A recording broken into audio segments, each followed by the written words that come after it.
السلام عليكم ورحمة الله وبركاته. ازيكم احبابي، عاملين ايه؟ النهاردة هكلمكم في موضوع مهم جدا جدا، ولاني انا عندي خبرة الحمد لله، يعني مش بطالة بيه، لاني كنت بشتغل في هذا المجال فترة. آه انا عايزة اقول لكم واكلمكم عن الذهب والكلام اللي انا بسمعه كتير، والناس اللي بتبقى ياه ده زيرو مصنعية، ويا ده 50% مصنعية. بصراحة شغلني الموضوع دوت، وحاسة ان في ناس كتير ممكن تتخدع في الكلام دوت. وهو مش تتخدع، انا هوريلكم الصورة بالظبط، انا مش بقول حد بيخدع حد ولا حاجة لا سمح الله. انا هوضح لكم الصورة وازاي الذهب ده بتعرفي تشتريه كويس من غير ما اي حد ينقص من حقك حاجة او ياخد او يضحك عليكي او حاجة. النهاردة هشرح لك من الالف للياء ازاي تشتري الذهب، وازاي تعرفي الميزان بعينك، وازاي تدربيه بنفسك، وازاي انت قبل هو ما يقولك السعر يبقى انت معاكي السعر على الموبايل، لانك بتبصي في الميزان وهتعرفي. لان هي سهلة، حاجة سهلة جدا دلوقتي، الميزان بقى ديجيتال. فطبعا كل منا، في ناس كتير مننا دلوقتي اللي عايز يجيب ذهب يتزين بيه، او عايزه للاستثمار. فانا دلوقتي هقول لحضراتكم الطريقة اللي انت تتبعيها علشان محدش يضحك عليكي ابدا وانت بتشتري الذهب. هتبقي انت عارفة كل حاجة. لما اقولك الكلام اللي انا هقوله لك ده هتعرفي بالظبط بالظبط انت هتعملي ايه لما تيجي تشتري الذهب. اول حاجه انت بتروحي عند السائل. انت دلوقتي مثلا غويشه زي دي انت عجبتك مثلا في الفاترينا وعايزه تخشي تشتريها، تمام. هتخشي تشتريها، اول حاجه هتساليه دي عيار كام، هيقولك مثلا عيار 21. طب الجرام بكام؟ الجرام بكذا، مثلا سي ب1000 جنيه. هتروحي المحل جنبه واحد واتنين، قبل ما تشتري تسأليه عيار الذهب بكام. دي أول حاجة. ليه بقى؟ عشان تتأكدي ان سعر الذهب بكام، وكمان قبل ما تنزلي تعرفي لازم على النت سعر الذهب النهارده كام. ليه بقى؟ لأن في حاجات، في ناس بقى يعني عندها ضمير، وفي ناس يعني الحمد لله. فبصي تلاقيه ممكن يقول لك يزود في السعر نص جنيه، في يزود 5 في فانت لما تسالي كذا مره هتبقي عارفه السعر اللي انت رايحه تشتري بيه.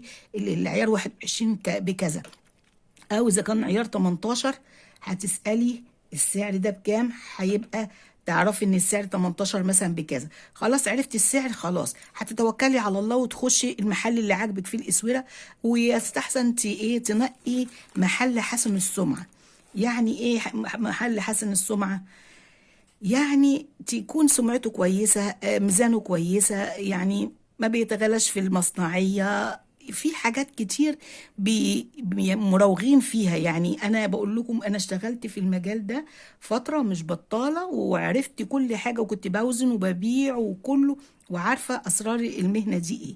فدلوقتي انت دخلتي على المحل وهتشتري الغويشة ديت، هتعملي ايه؟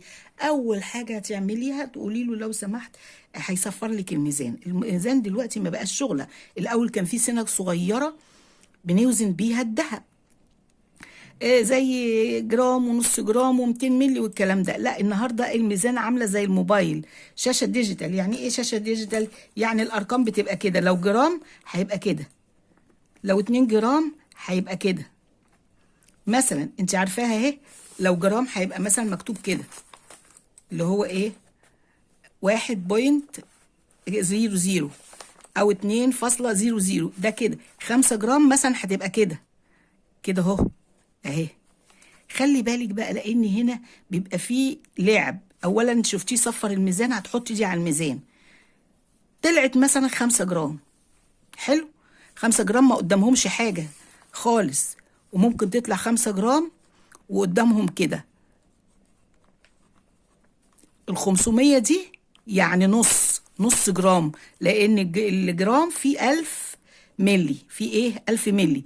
لا، في ناس بقى لما يكون عندهم 5 جرام كده، 0.50، 0.50، ده بيقول لك ايه ده 5.5، وحاسبك على 5.5. لان ايه ودي مش 5.5، دي 50 ملي. دي ايه 50 ملي. يعني ايه 50 ملي؟ يعني تسوى لها كام؟ يعني نقول مثلا لو الجرام ب 1000 جنيه، مثلا هنا لو قلنا الجرام ب 1000 جنيه، النص لو هي النص هتبقى ب 500 جنيه. لكن لما تبقى 50 كده ملي ويقول لك دي نص جرام، يبقى دي ب 500 جنيه. لما تبقى 500 ملي تبقى ب 500 جنيه نص جرام، لكن لو 50 ملي هتبقى ب 50 جنيه بس. شوفي الفرق قد ايه؟ شفتي الفرق قد ايه؟ يعني هو لو قال لك ان دي 5.5 يبقى كده صح، لكن لو قال لك دي 5.5 وهتعدي عليكي وتعدي على ناس كتير كمان اذكى منك وما يعرفوش. لو قال لك 5.500 دي نص يبقى ده صح.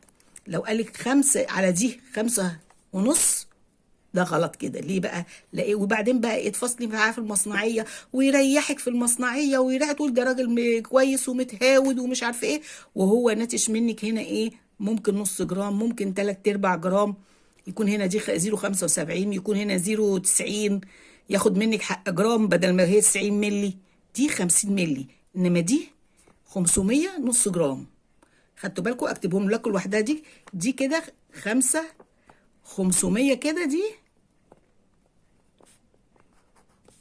اهي، دي نص جرام 500. انما 50 كده دي مش نص جرام، دي جزء من جزء من يعني 50 ملي، يعني جزء من اقل من ربع جرام، قليل. 50 على 1000، 50 على 1000. تخيلوا بقى اللي ممكن ياخدوا منك. تخيلوا مثلا لو قال لك دي 5 جرام وايه و900 ملي. 900 ملي ده يعني جرام الا 10، يعني هياخد منك حق جرام الا 10 كده تمام. انما لو قال لك دي على دي 5 جرام وهنا 0 وهنا 9 وهنا 0، هيقول لك على دي 5 جرام و900، هيقول لك 6 جرام الا 10، يعني عشان على اساس دي 90 يعني 900 ملي. لا لا، في فرق كبير. هنا ال 900 دي هتبقى ب 900 جنيه، انما هنا دي هتبقى ب 90 جنيه. خدتوا بالكم؟ دي ب 90 جنيه. شوفي بقى لما هياخد منك الفرق ما بين 90 و 900 هيبقى واخد منك قد ايه؟ وتيجي في المصنعيه هتنزله له 10 20 30، هيقول لك ماشي 40 ماشي 50 ماشي، وهتقولي ده راجل ايه؟ ده راجل جميل ومريحنا في السعر وجميل جدا. لا، انت لازم تشوفي الميزان وتتاكدي منها بالطريقه اللي قلت لك عليها دي كويس جدا، لان ده معظم شغل السياغ بالطريقه دي للاسف. وفي ناس محترمه جدا، مش عايزه اقول لك لا، يعني في ناس محترمه جدا، بس برضو احنا نخلي بالنا علشان ما نعرفش احنا اللي معانا ده وقعنا معانا ده هل هو كويس هل هو وحش، ما نعرفش. بعدين في حاجه كمان تانية. الحاجه التانية ان انت لما بتيجي تشتري بيكلمك عن حاجه اسمها المصنعيه والدمغه. طيب انا المصنعيه بالنسبه لي كام؟ المصنعيه بتتراوح ما بين من 50 ل 150 على الجرام في مصر. طب على ايه وازاي بتتحسب؟ ده هم بيعملوا كمان لعبة تانية. لعبة تانية ازاي؟ يجي مثلا يقولك ايه، انا دلوقتي هشتري مثلا غويشة زي دي، تمام؟ هتطلع ثمنها هتطلع مثلا وزنها 10 جرام زي ما انا شفتها كده اهو، وانا سألت على سعر الدهب وخلاص. هضرب مثلا 10 جرام في 1000 هتبقى بكام؟ ب10,000. حلو. هيجي هنا يقول لي مصنعية الجرام فيها، هنكتبها اهي، هنقول دي مثلا 10 جرام في 1000 هتساوي 10,000. 10,000. هيقول لي مصنعية الجرام فيها ديت مثلا 100 جنيه، يبقى أنا إيه؟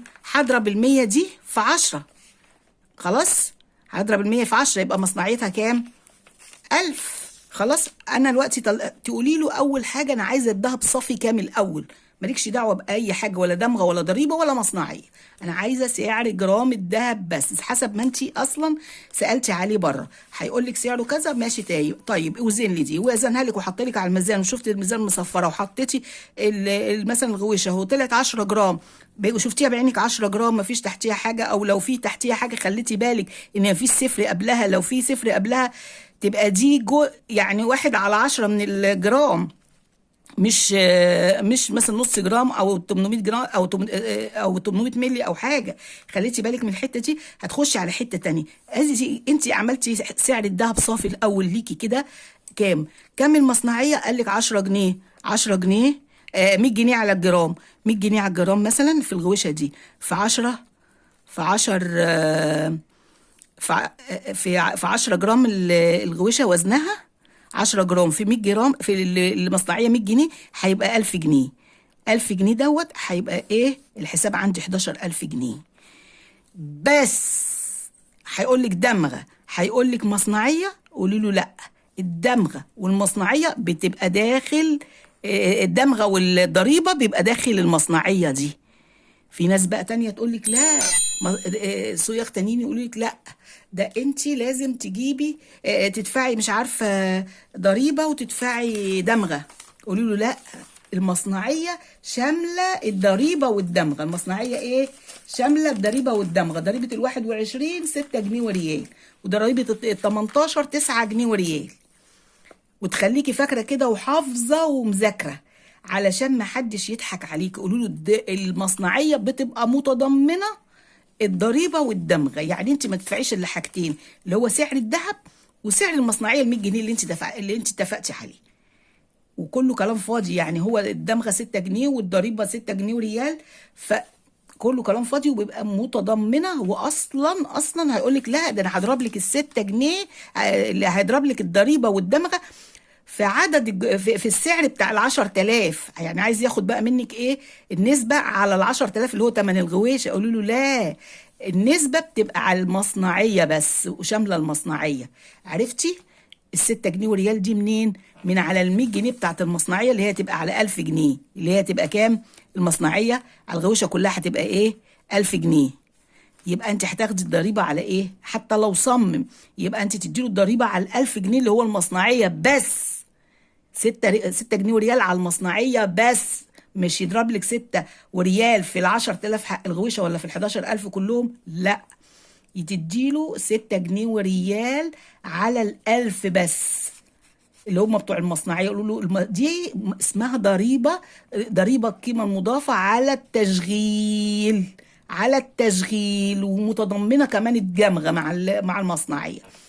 فلازم تاخدوا بالكم من الحاجات الصغيره ديت، لان في ناس بتلعب لعبه خطير في الحاجات الصغيره دي. يعني انت مش هتفهمي معاه حاجه، لازم تبقي شايفه، لازم تبقي شايفه الحاجه قدامك على الميزان دي كام جرام، وبعد ما تشوفيها تدربيها بنفسك على الموبايل، لانك انت كل حاجه هتبقى قدامك بالتفصيل، مش محتاجه يعني شطاره ولا نباهه، دي زي الموبايل بالظبط.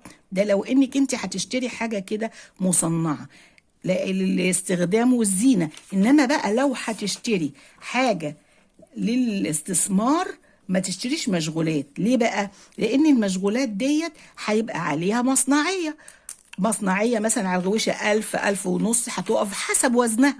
طب انت ايه اللي يخليكي تشتري حاجه بالمصنعيه؟ طب ما انا اروح للسايغ واقول له انا عايزه ذهب 21. افضل حاجه تستثمري فيها ذهب 21، لانه هو عمره ما بتيجي تبيعيه ما حد بيقول لك لا عليه. واخده بالك؟ عمره ما حد بيقول لك ايه لا. انا قعدت كتبت لكم حاجات كتير، بوينتس كتير، علشان ما انساش حاجه، لان فعلا الموضوع يعني غيظني جدا، لان في فعلا ناس اتضحك عليها وشفتها. وشبكات ممكن تشتري، واحد بيشتري شبكه يبقى مش فاهم، واحده بتشتري حته صيغه ليها للزمن برضو ما تبقاش فاهمه، يا عيني برضو بيتصوها المصنعيه جامده وياخدوا منها المصنعيه على قيمه الغويشه كلها، مثلا ال 10 15000 جنيه ياخدوا فيها مثلا 6 جنيه وريال. طب ليه؟ ده هي حتى لو ياخد على ال 1000 جنيه بتاع المصنعيه بس، مش على ثمن الغوشه كله، مثلا 10 12000 جنيه. بتفرق كتير طبعا. وفي الوزن خلي بالكم النقطه اللي انا قلت لكم عليها ديت مهمه مهمه مهمه جدا للغايه. اما بالنسبه بقى للناس اللي هي عايزه تستثمر في الذهب، ما تشتريش بقى حاجه زي كده. تشتري يا اما سبائك يا اما ذهب كسر. يعني ايه او الذهب اسمه ذهب قديم؟ يعني ايه ذهب كسر او ذهب قديم؟ هو مش ذهب مش مكسور، لا ابدا، هو ذهب سليم برضو، زي غوشه زي دي عاديه بس حد بيعها، تقول له ان اعمل لي ايه، حضر لي مثلا، يبقى خلي لي كام غوشه زي دول كده يكونوا رجولك مستعملين، وتوزنيهم وتاخديهم بسعر الذهب اليوم. يعني مثلا لو الذهب النهارده ب 1000 جنيه، ودي مثلا سي 5 جرام، هتاخديها 5 في 10 ب50، 10 سوري، هتاخديهم مثلا الدهب ب1000 جنيه، ودي مثلا 5 جرام، هتقدري 5 في 1000 ب5000، 10 في 1000 ب10000، يعني هتاخدي الوزن مشفي زي ما بيقولوا كده، وهي ممكن ما تكونش مكسوره ولا حاجه، هتبقى عاديه، وتاخديها تشيليها وقت ما هتبيعيها، لما يكون زاد الذهب هتجيب لك الزياده بتاعتك زي لو زاد الذهب. خلي بالك، وبرده خلي بالك ان هو لو نقص، لو جيتي تبيعيها وهو ناقص عن السعر اللي انت اشتريتي بيه، هتبص تلاقيها تنقص برده، مش زياده وبس، خلي بالك ان هي ممكن تبقى في زياده وفي نقص. لو زاد الذهب هتزيد معاك، لو نقص الذهب هتنقص معاك، ساعتها بقى انت جايباها للاستثمار طويل الاجل، مش هتبيعيها طبعا. ايه اللي يخليكي؟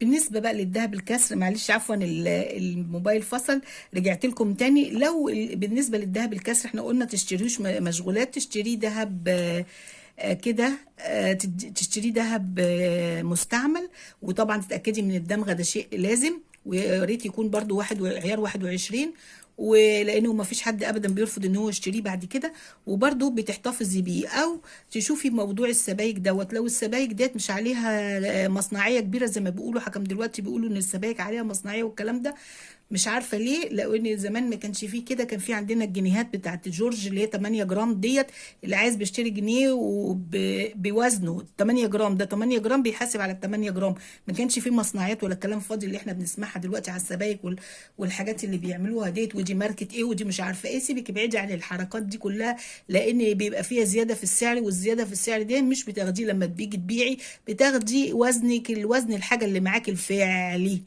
ولا بقى تغادي له بتفعله مصنعيه، ولا اسم الماركه، ولا الماركه نفسها تقول لك هسترد ما بتستردش.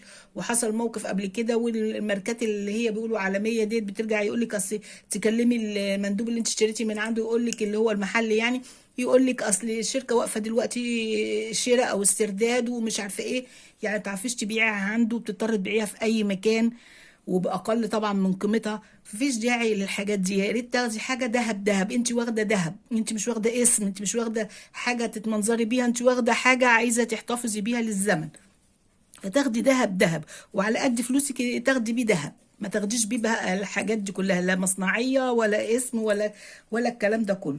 وتستحسن تستثمري فيه، يعني اللي هي دايما قلت لك العيار 21، وتاخدي بيه فاتوره ومكتوب برضو المواصفات، في كل الحالات لازم الفاتوره يا جماعه، لازم الفاتوره باسم المحل، وتصنيف المنتج اللي انت خدتيه، وهل هو مواصفاته ايه، وكم جرام، وسعر الجرام كان يومها كان ايه، كل المواصفات اللي انت حصلت معاكي، والوزن بالكامل وكذا وكذا، والسعر، واجمالي الفاتوره تبقى معاكي مختومه من المحل اللي انت اشتريتي بيه، لان برضو في يعني حاجه سايده دلوقتي.